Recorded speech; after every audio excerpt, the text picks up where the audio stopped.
Bem, irmãos, com a graça do nosso Deus, nós vamos agora para a meditação da sua santa e bendita palavra. Somos gratos ao Senhor, já pela primeira parte, os hinos, os cânticos que assim nós entoamos, e agora vamos para a meditação. E eu convido os irmãos que abram comigo em 1 João, suas Bíblias, capítulo 5, 1 João é o livro que nós estamos estudando ao domingo à noite, estamos já no último capítulo. E vamos ler do verso 13 até o 17. Nós vamos dar sequência da mensagem do domingo passada, que nós estamos estudando o tema a confiança dos filhos de Deus. É isso que João, aqui o apóstolo João, vai tratar para conosco, com a sua igreja, a confiança dos filhos de Deus. Então diz assim a palavra do Senhor, 1 João 5, começando do versículo 13. Diz: essas coisas vos escrevi, os que crede no nome do Filho de Deus, para que saibais que tendes a vida eterna, e para que creiais no nome do Filho de Deus. E esta é a confiança que temos nele, que se pedirmos alguma coisa, segundo a sua vontade, ele nos ouve. E se sabemos que nos ouve em tudo o que pedimos, sabemos que alcançamos as petições que lhe fizemos. Se alguém vir pecar seu irmão, pecado que não é para a morte, orará, e Deus lhe dará vida. Aqueles que não pecarem para a morte, há pecado para a morte, e por esse não digo que ore. Toda iniquidade é pecado, e há pecado que não é para a morte. Até aqui vamos a palavra do nosso Senhor. Amém. Oremos mais uma vez. Nosso Deus e Pai, muito obrigado, Senhor. Obrigado pela tua bondade em nossas vidas. Obrigado, Deus, por esse texto que foi lido. Nós te rogamos e te pedimos que o Espírito Santo, ó Pai, nos dê entendimento, nos ilumine, ó Pai, para que todos nós possamos sairmos daqui regozijando, Senhor, diante dessas verdades que o Senhor está nos ensinando. Pois aí, em nome de Jesus Cristo, teu Filho, qual Deus nós te pedimos e te agradecemos. Amém. Obrigado, irmãos, por poderes aceitar. A confiança dos filhos de Deus. Então, lembrando mais uma vez, irmãos, que João ele está escrevendo para a igreja, para pessoas conhecedoras da palavra de Deus, que já conhecem a Jesus Cristo. E nós estamos falando que a vida cristã, ela está fundamentada em fatos que devemos saber.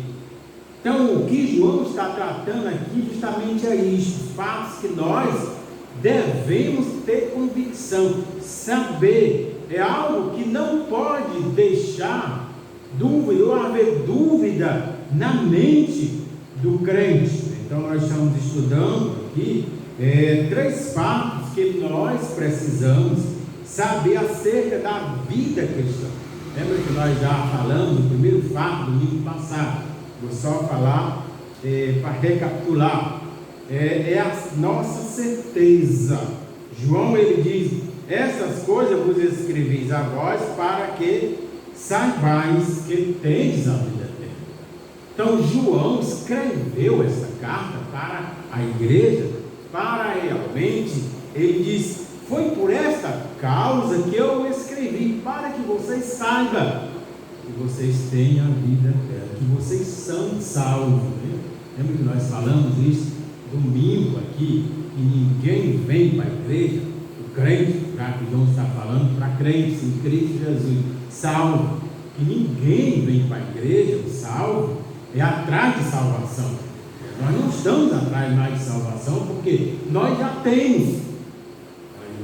Você e eu, nós estamos aqui para glorificar a Deus, para adorar a Deus. Não estamos mais em busca de salvação. Então João escreve e ele diz: essas coisas eu vos escrevi justamente para isso, para que vocês saibam disso.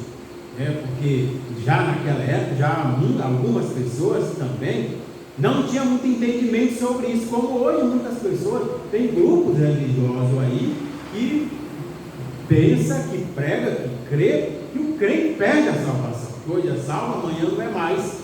Então João diz: olha, eu estou escrevendo esta epístola justamente para esclarecer isso para vocês, que vocês tenham. Então, o primeiro fato é a nossa certeza. Nós já falamos desse primeiro fato, né, da vida cristã, que nós precisamos saber. O segundo fato que precisamos saber acerca da vida cristã é a nossa confiança. Primeiro é a nossa certeza.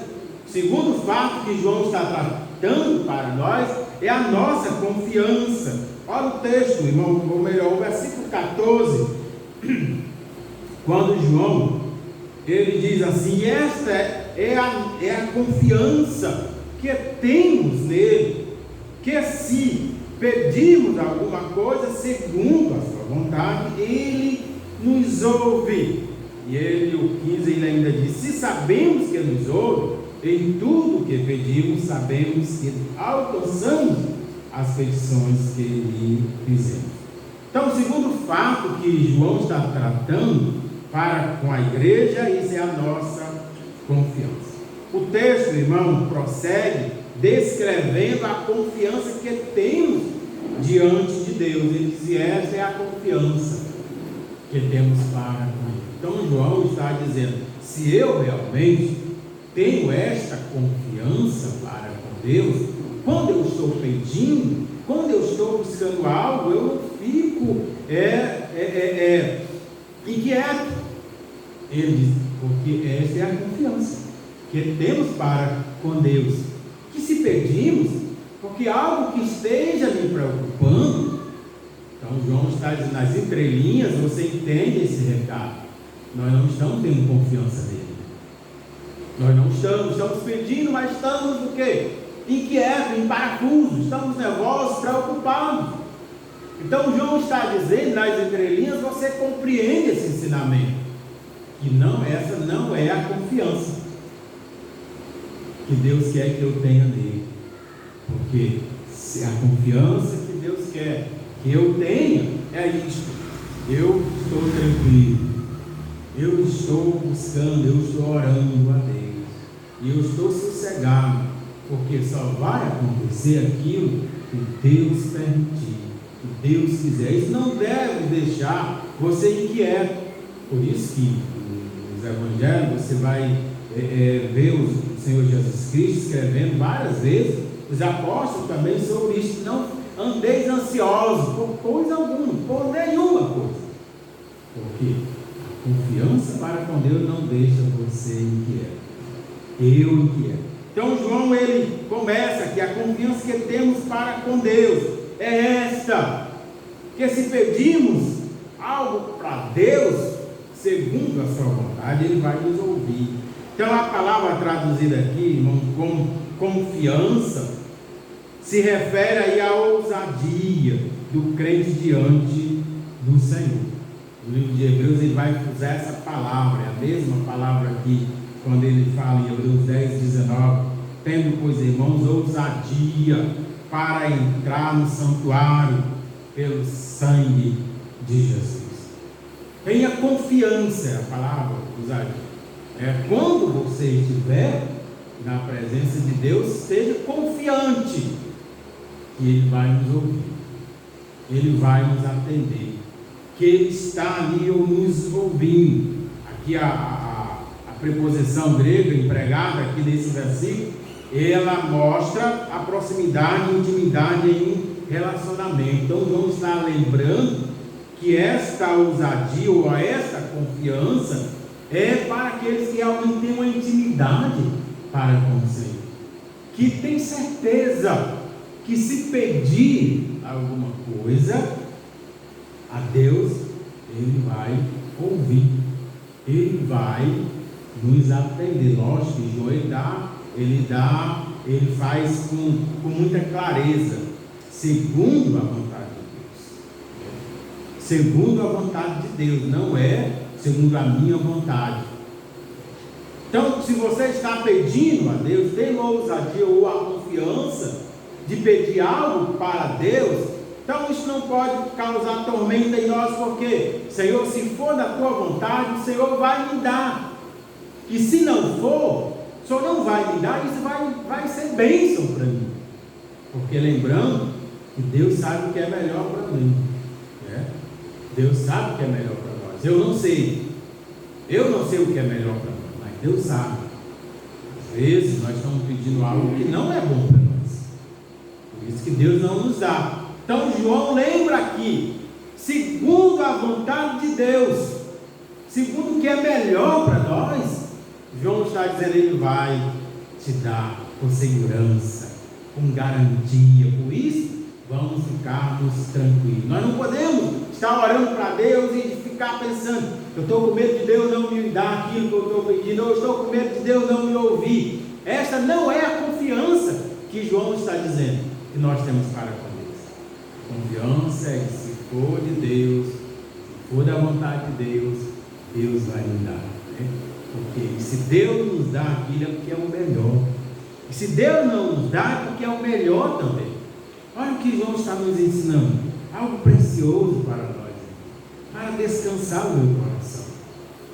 Ou ele dão ou não é o melhor. É bênção de Deus.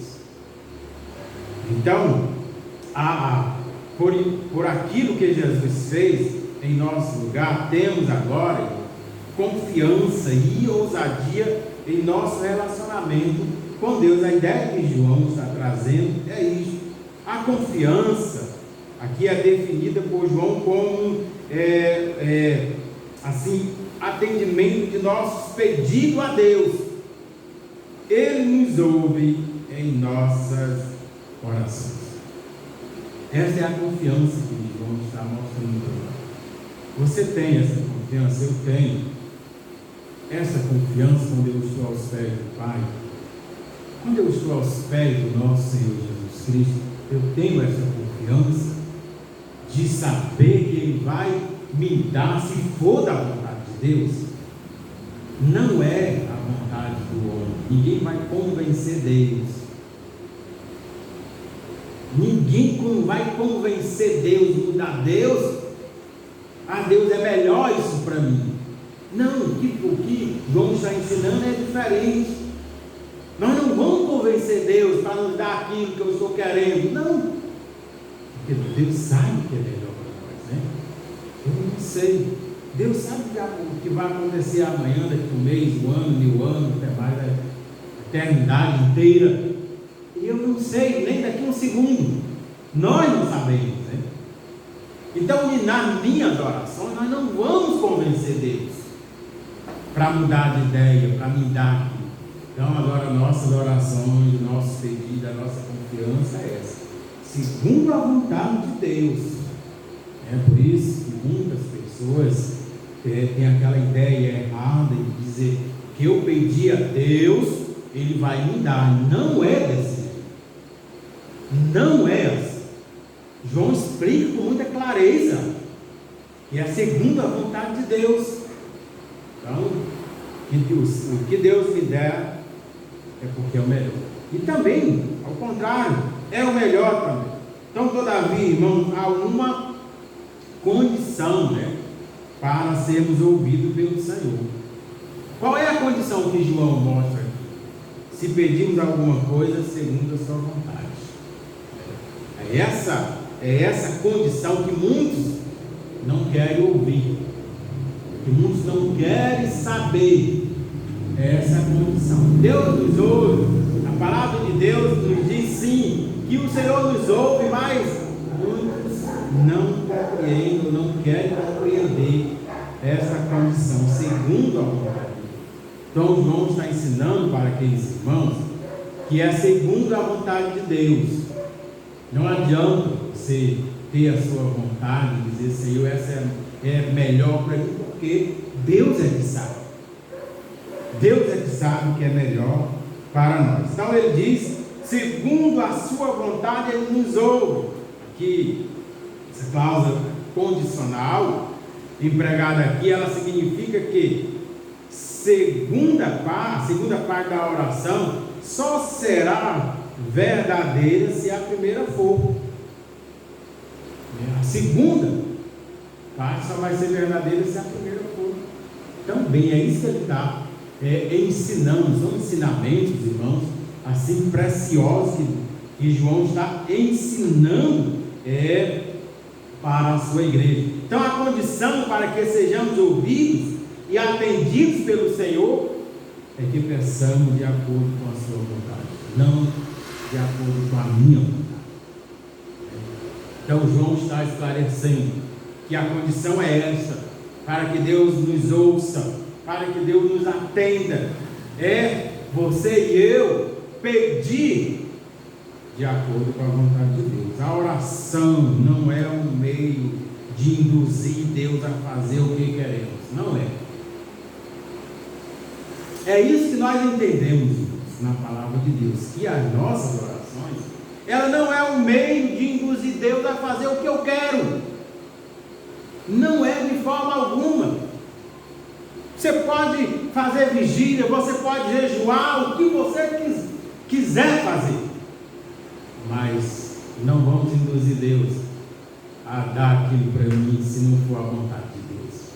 Se Deus não vê, não achar que aquilo realmente é da vontade de Deus, é bom, vai ser bom para mim, né? Deus, Ele nos ama, Deus cuida de nós, né? E Ele vai dar só o melhor para nós.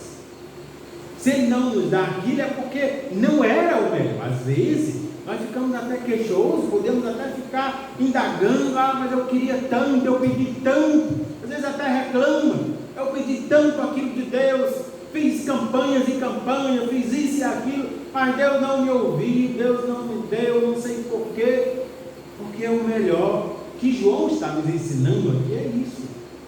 Por que Deus não nos deu aquilo que eu estou pedindo, buscando e querendo?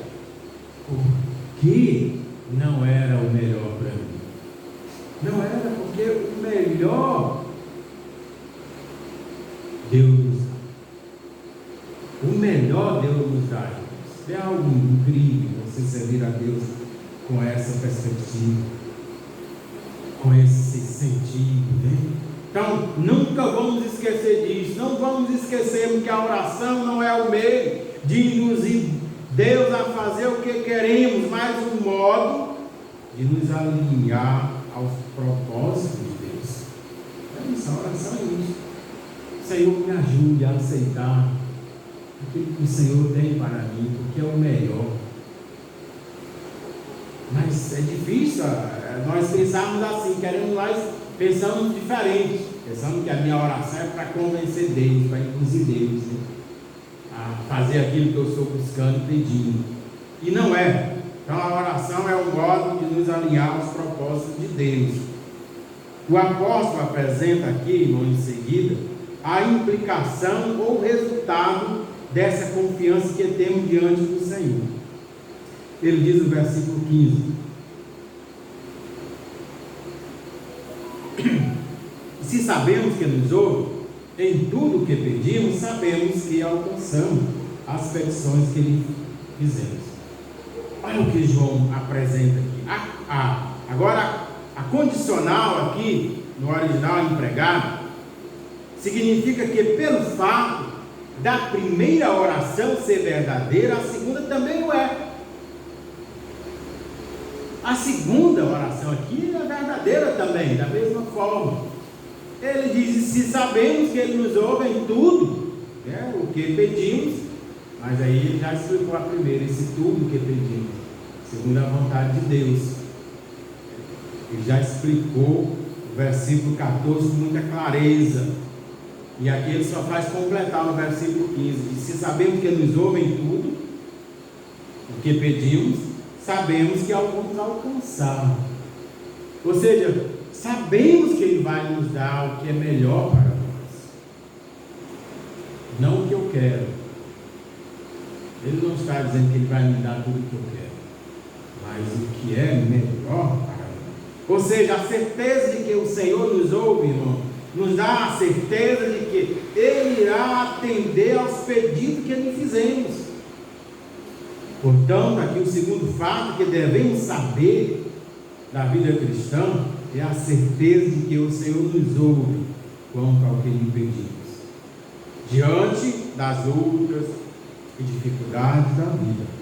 Podemos recorrer livremente ao Senhor de todas as coisas, na certeza de que Ele nos ouve.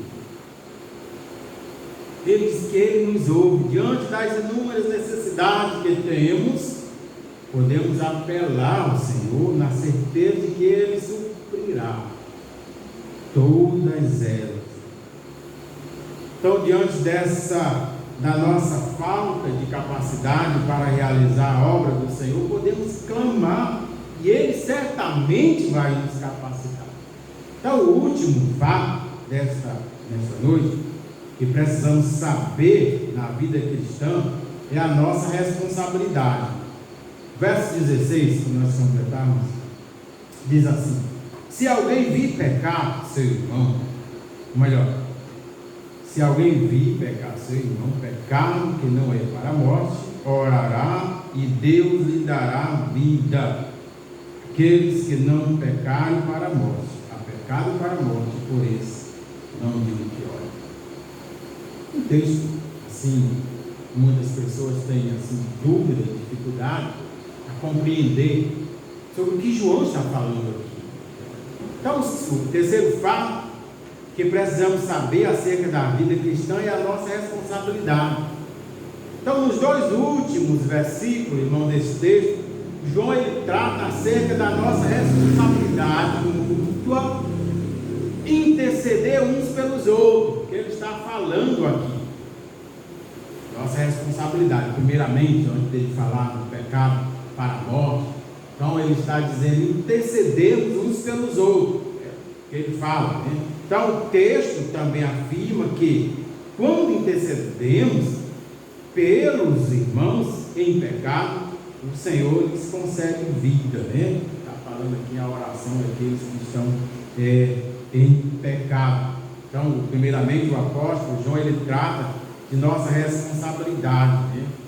E ele fala, no verso 17, toda iniquidade é pecado, e há pecado que não é para a morte.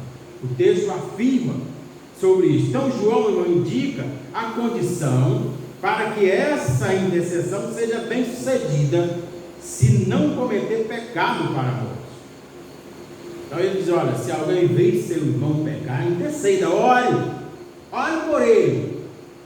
Mas aí ele diz, para essa oração ser bem sucedida, ele mostra aqui, não que aquela pessoa não esteja cometendo pecado para a morte. Então fica aqui, irmãos, uma questão importante. O que é o pecado para a morte? Qual é o pecado para a morte que João está dizendo aqui? Toda iniquidade é pecado e há pecado que não é para a morte. No versículo 17. Então, no contexto, irmão, da teologia aqui de João, pecado para a morte se refere a uma prática constante e contínua de pecado. No contexto que João está mostrando, lembrando aqueles irmãos, seria isso, pecado para a morte.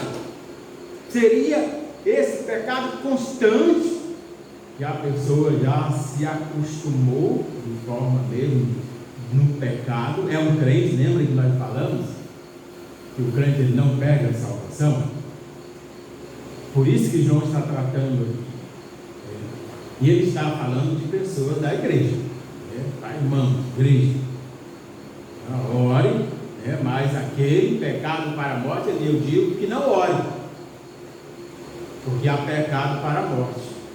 E no contexto da teologia de João, pecado para a morte são esses pecados, constante, contínuo. Pecado para a morte significa, irmão, que no original é se acostumar com a prática do pecado.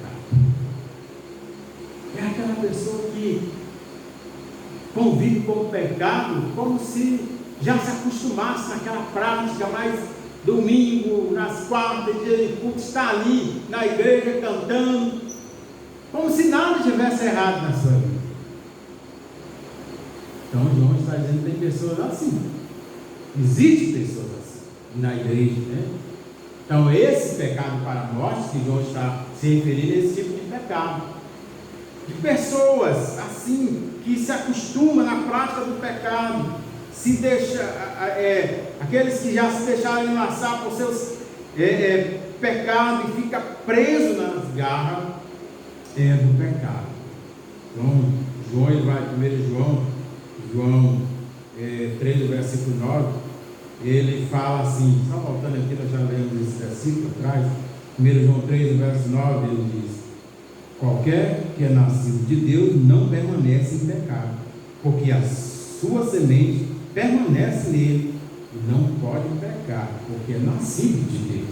Então João já falou lá atrás sobre isso, que o crente ele não pode viver na prática contínua do pecado. Ele não está se referindo que o crente não peca, não, ele não está dizendo isso, mas contínua no pecado, como se nada tivesse acontecendo, como se fosse normal, natural. E João diz: não é, né? O crente pode até pecar, mas ele não pode viver na prática do pecado, né? É isso que ele está dizendo no contexto, é isso que ele fala de João. Pecado para a morte se refere a essa prática aqui. Então, não se trata aqui do pecado ocasional, porque todos nós podemos pecar. Como chamamos pecado ocasional? Não estamos programando, não fizemos, não estamos acostumados naquilo, mas pecamos. É o pecado ocasional, como nós chamamos, mas sim do pecado habitual. É do pecado habitual que João está falando, da prática do pecado. Aquele que tem a prática já é do pecado.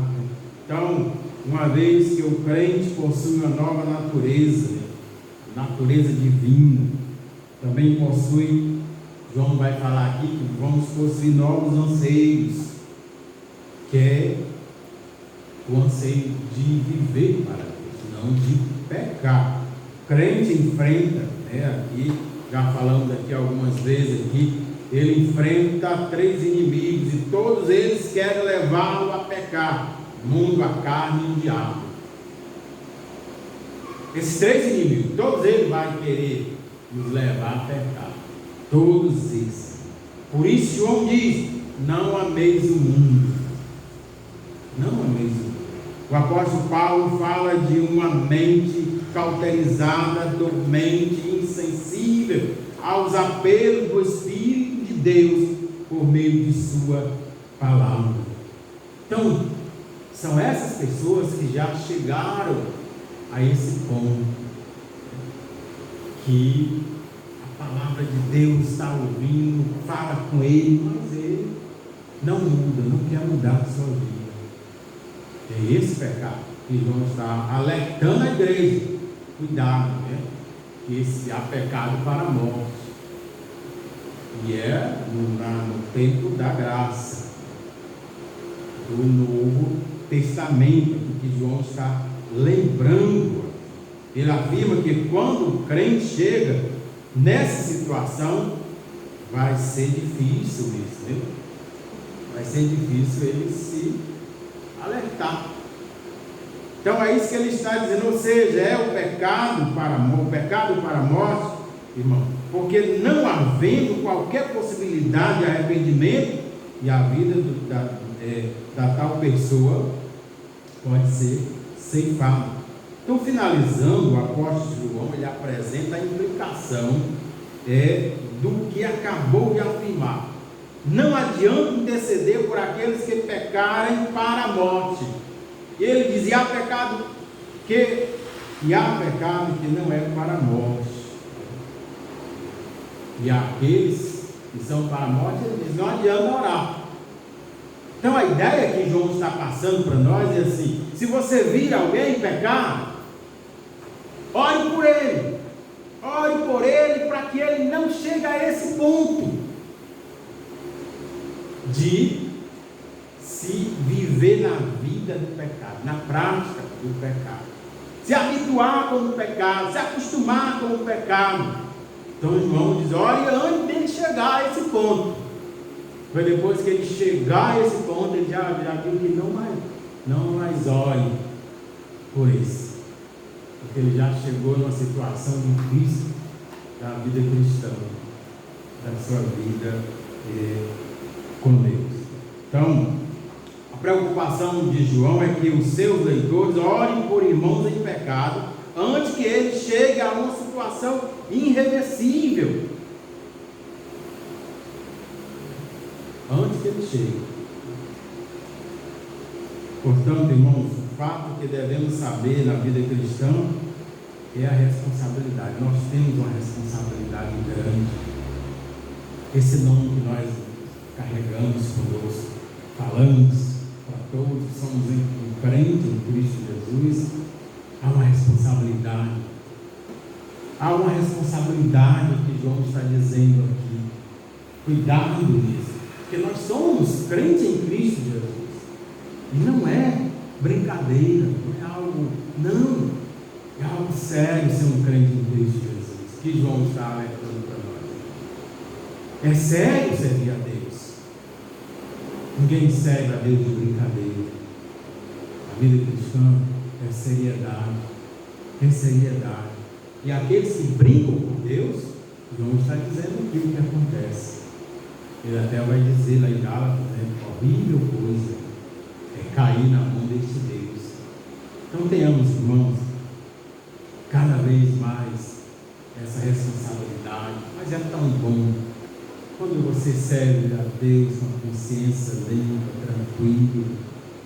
Essas coisas a gente olha assim, diz, graças a Deus, porque eu estou nos trilhos de Deus. Eu tenho essa confiança, eu tenho essa responsabilidade com o meu Deus. Então que Deus nos abençoe e todos nós possamos nos alegrar por servir a um Deus tão poderoso como esse.